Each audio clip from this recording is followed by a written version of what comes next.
ጆን ብሬን የተባለው ሰው በትልቅ ኮሌጅ ውስጥ የሥነ ጽሑፍ መምህር ሲሆን ከባለቤቱ ከላራ እና ከትንሽ ወንድ ልጃቸው ሉክ ጋር በጣም ሰላማዊ፣ አፍቃሪና ደስተኛ ሕይወት የሚመራ ተራ ዜጋ ነበር። ታሪኩ በከፍተኛ ፍጥነት የሚቀየረው በአንድ ምሽት በጆን፣ በላራ እና በጆን ወንድም እንዲሁም በባለቤቱ መካከል የተደረገ የምሽት እራት ግብዣ ላይ ነው። በዚያ እራት ግብዣ ላይ ላራ ከጆን ወንድም ባለቤት ጋር በስራ ቦታ ስላለው የበላይነትና አመራር በማውራት በከፍተኛ ሁኔታ ትከራከራለች።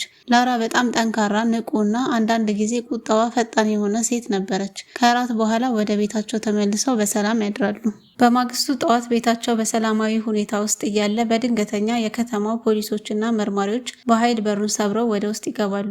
ጆን እና ላራ በከፍተኛ ድንጋጤ ውስጥ እያሉ ፖሊሶቹ ላራን በነፍስ ግድያ ወንጀል በቀጥታ በቁጥጥር ስር ያውሏታል። ላራ የተከሰሰችበት ወንጀል በስራ ቦታዋ ላይ ያላትን ሴት አለቃዋን በእሳት ማጥፊያ ሲሊንደር መታ ገድላለች የሚል ነበር። ፖሊሶቹ ባደረጉት ምርመራ በሟችቱ አካል ላይ የላራ የጣት አሻራ ተገኝቷል። እንዲሁም በላራ ኮት ላይ የሟች ደም በስፋት ፈሶ ተገኝቷል።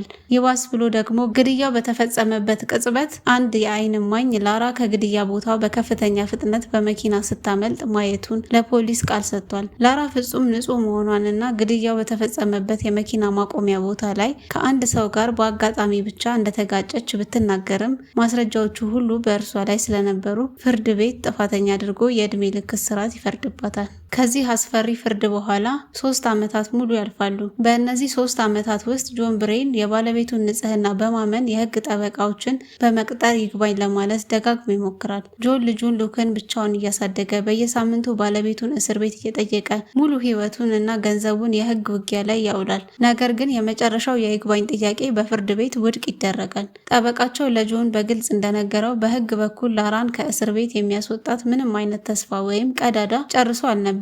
ይህንን ተስፋ መቁረጥ የሰማችው ላራ በእስር ቤት ውስጥ በከፍተኛ ስነ ልቦናዊ ስብራት ውስጥ ትወድቃለች። ልጇ ሉክ በእስር ቤት የጠይቃት በሚመጣበት ጊዜ እሷን መሳምና ማነጋገር ማቆሙ እንዲሁም የእናቱን ፊት መርሳቱ ይበልጥ ያሳምማታል። በዚህ የተነሳ ላራ በእስር ቤት ውስጥ ራሷን ለማጥፋት ትሞክራለች።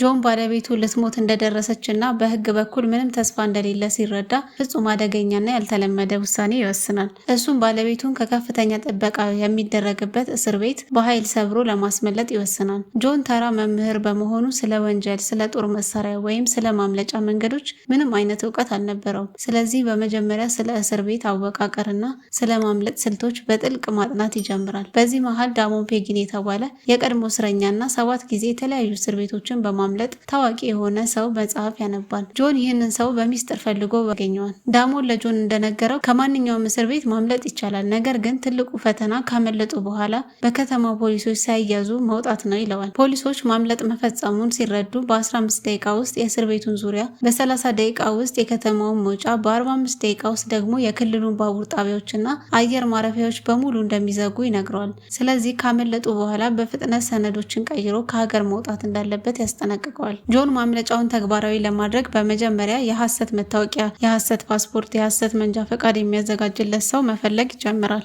ወደ ከተማው አደገኛና ጨለማ ጎዳናዎች በመሄድ ህገወጥ ሰዎችን ይጠይቃል። ነገር ግን ተራ መምህር ስለሆነ ወዲያውኑ በእነዚያ ጨካኝ ወንጀለኞች ይበዘበዛል። ገንዘቡ ይዘረፋል፣ በከባድ ሁኔታ ይደበደባል። ጆን ግን ተስፋ ሳይቆርጥ ፍለጋውን ይቀጥላል። በመጨረሻም ዴቪድ የተባለ አንድ ወጣት ያገኛል። እሱም በጥሩ ዋጋ ለጆን፣ ለላራና ለሉክ አዲስ የሐሰት ፓስፖርቶችን ሊሰራለት ይስማማል። ጆን የእስር ቤቱን የውስጥ አሰራር ለማጥናት በየሳምንቱ ላራን ለመጠየቅ በሚሄድበት ጊዜ በሚስጥር የጠባቂዎቹን እንቅስቃሴ፣ የካሜራዎችን አቀማመጥና የበሮቹን መቆለፊያዎች ይመለከታል። በእስር ቤቱ የህክምና መኪናዎችና በህክምና ሰነዶች አሰራር ላይ ክፍተት እንዳለ ያስተውላል። ላራ የስኳር ህመም ስላለባት በየጊዜው የደም ምርመራ እንደሚደረግላት ያውቃል። ጆን በሚስጥር ወደ እስር ቤቱ የህክምና ሰነዶች ማከማቻ ክፍል ሰብሮ በመግባት የላራን የህክምና ሪፖርት ኮፒ ያደርጋል። ከዚያም በላብራቶሪ ውስጥ የሚሰሩ ሰዎችን የህክምና ሰነድ አወቃቀር በማጥናት የላራ የደም ምርመራ ውጤት ከፍተኛ የኩላሊት ውድቀት እንዳለባት የሚያሳይ የሐሰት ሰነድ በኮምፒውተር ያዘጋጃል። ይህንንም የሚያደርገው የእስር ቤቱ ሐኪሞች ላራን በአስቸኳይ ወደ ውጭ ሆስፒታል እንዲልኳት ማስገደድ ነበር። ማምለጫውን ለመፈጸም ከፍተኛ ገንዘብ ያስፈልገው ነበር። ጆን ቤቱን ለመሸጥ ቢሞክርም ሂደቱ ረዥም ጊዜ የሚወስድበት ይሆናል። በመጨረሻም ጊዜ ስለሌለው በአካባቢው የሚገኙ ህገወጥ የእጽ አከፋፋዮች ገንዘብ የሚያከማቹበትን ቤት በሚስጥር ይከታተላል። በአንድ ምሽት ጆን ጠመንጃውን ይዞ ወደ እጽ አከፋፋዮቹ ቤት በኃይል ይገባል። እዚያም በጆን እና በነጋዴዎቹ መካከል ከባድ የተኩስ ልውውጥ ይደረጋል። ጆን አንደኛውን ነጋዴ በጥይት ገድሎ ሌላኛውን አቁስሎ በከረጢት የተሞላ ከፍተኛ የዶላር ገንዘብ ዘርፎ ያመልጣል። በዚህም ድርጊቱ ጆን ተራ መምህርነቱን ትቶ ወደ እውነተኛ ወንጀለኛነት ሙሉ በሙሉ ይሸጋገራል። የማምለጫው እቅድ ከመፈጸሙ ጥቂት ቀናቶች በፊት ጆን ያልጠበቀውን ዜና ይሰማል። የእስር ቤቱ ባለስልጣናት ላራን በ72 ሰዓት ውስጥ ወደ ሌላ ግዛት ከፍተኛ ጥበቃ የሚደረግበት እስር ቤት ሊያዘዋውሯት እንደሆነ ይነግረዋል። ይህም ማለት ጆን ያቀደው የብዙ ወራት ዝግጅት በአጭር ጊዜ ውስጥ መፈጸም አለበት። ጆን ወዲያውኑ በቤቱ ግድግዳ ላይ የሰራውን ትልቅ የማምለጫ ካርታ፣ የፖሊስ ራዲዮና ፍሪኩዌንሲዎችንና የማምለጫ መንገዶችን በሙሉ ያጠፋል። ሁሉንም ሻንጣዎች ያዘጋጃል። በታቀደው ቀን ጆን የፈጠረውን የሐሰት የሕክምና ሰነድ በእስር ቤቱ ሲስተም ውስጥ ይገባል። የእስር ቤቱ ሐኪሞች የላራ የደም ምርመራ ውስጥ እጅግ አስገራሚ የኩላሊት ችግር እንዳሳየ ሲመለከቱ በአስቸኳይ በአምቡላንስ ወደ ከፍተኛ ህዝባዊ ሆስፒታል እንዲዛወር ያዛሉ። ላራ በአምቡላንስ ወደ ሆስፒታል ስትወሰድ ጆን ልጁ ሉክን በአቅራቢያው በሚገኝ መናፈሻ ውስጥ ለልደት ቀን ግብዣ ትቶት ወደ ሆስፒታል በፍጥነት ያመራል። ሆስፒታል ውስጥ ላራ በአልጋ ላይ ተኝታ በፖሊስ ጠባቂዎች የተጠበቀች እያለ ጆን የሐኪም ልብስ በመልበስ ወደ ክፍሉ በሚስጥር ይገባል። ጠባቂውን ፖሊስ በሽጉጥ በማስፈራራት ከአልጋው ጋር ያስረዋል። ላራ ጆን ሽጉጥ ይዞ ስታየው በከፍተኛ ሁኔታ ትደነግጣለች። ጆን ወዲያውኑ የላራን እጅ ይዞ ከሆስፒታሉ ይወጣል። በሆስፒታሉ ኮሪደር ላይ ሌሎች ፖሊሶች ጆንን አይተው ሊያስቆሙት ሲሞክሩ ጆን ተኩሶ ሰዎችን በመግፋት ወደ ሆስፒታሉ የኋላ መውጫ ይሮጣል። ሁለቱም ወደ ተዘጋጀው መኪና ውስጥ ገብተው በከፍተኛ ፍጥነት ያመልጣሉ። ጆን መኪናውን እየነዳ ወደ ልጁ ሉክ መናፈሻ ቦታ ቢሄድም በዚያ ቀን በድንገት በጣለው ከባድ ዝናብ ምክንያት መናፈሻው ተዘግቶ ልጁ ሉክ ወደ ሌላ ቦታ እንደተወሰደ ይረዳል። ጆን ልጁን ሳይዝ ከከተማው ለቆ መውጣት እንደማይችል ስለሚያውቅ ላራ ብትቃወምም ወደ መካነ እንስሳቱ በመሄድ ልጁን ሉክን ከመኪናው ውስጥ ያስገባዋል። ይህ በእንዲህ እንዳለ ፖሊሶቹ የከፍተኛ መውጫ ኬላዎች፣ ባቡር ጣቢያዎችና አውራ ጎዳናዎች በሙሉ በትላልቅ መኪናዎች ይዘጋሉ።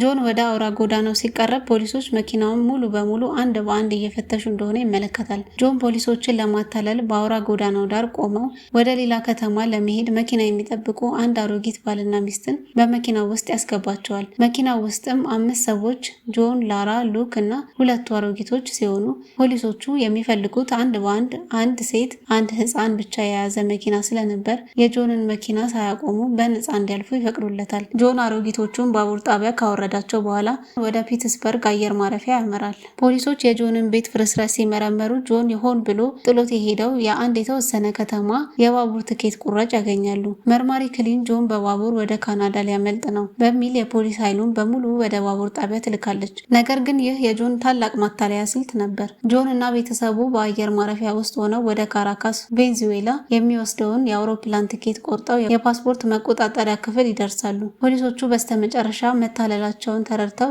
ወደ አየር ማረፊያው ትዕዛዝ ያስተላልፋሉ። የአየር ማረፊያው ጠባቂዎች የጆንንና የላራን የሐሰት ፓስፖርቶች በኮምፒውተሮቻቸው ውስጥ ሲፈትሹ ምስላቸው በስህተት ካልታገደ የድሮ ወንጀለኞች ምስል ጋር ስለተመሳሰለ ለአፍታ ያቆሟቸዋል። ጆን እና ላራ በከፍተኛ ጭንቀት ውስጥ ይወድቃሉ። ነገር ግን ኮምፒውተሩ ሲስተም ንጹህ መሆናቸውን ሲያሳይ ጠባቂው እንዲያልፉ ይፈቅድላቸዋል። አውሮፕላኑ ፖሊሶቹን አየር ማረፊያ ላይ ከመድረሳቸው ጥቂት ሰከንዶች በፊት ከምድር ተነስቶ ይበራል። የመጨረሻው ትዕይንት የሚያሳየው ከጥቂት ጊዜ በኋላ መርማሪ ክሊን ላራ ግድያውን ወደ ፈጸመችበት የመኪና ማቆሚያ ቦታ በድጋሚ ሄዳ ሁኔታውን ስታስበው ነው። ላራ በወቅቱ ስትከራከር በዝናብ ምክንያት አለቃዋ ስትገደል እውነተኛው ገዳይ የዝናብ ካፖርት ቁልፍ መሬት ላይ ወድቆ እንደነበረ ተናግራ ነበር። መርማሪዋ ወደ ፍሳሽ ማስወገጃ ቦይ ውስጥ ትመለከታለች። በወቅቱ ጆን ያንን ቁልፍ ፈልጎ ለማግኘት ሞክሮ በዝናብ ውሃ ተጠልፎ ሳይሰምጥ ቀርቶ ነበር። መርማሪዋ ቁልፉን ሳታገኘው በሩን ዘግታ ትሄዳለች። ይህም የላራን ንጽህና በዝምታ የሚያረጋግጥ ነበር። ፊልሙ የሚጠናቀቀው ጆን፣ ላራ እና ልጃቸው ሉክ በቬንዙዌላ ሀገር በአንድ የሚያምር ሆቴል ውስጥ አዲሱን የነጻነት ህይወታቸውን በሰላም ሲጀምሩና ላራ ተኝቶ ያለውን ልጇን ሉክን በፍቅር ስትመለከተው በሚታይበት ትዕይንት ታሪኩ ፍጻሜ ይሆናል።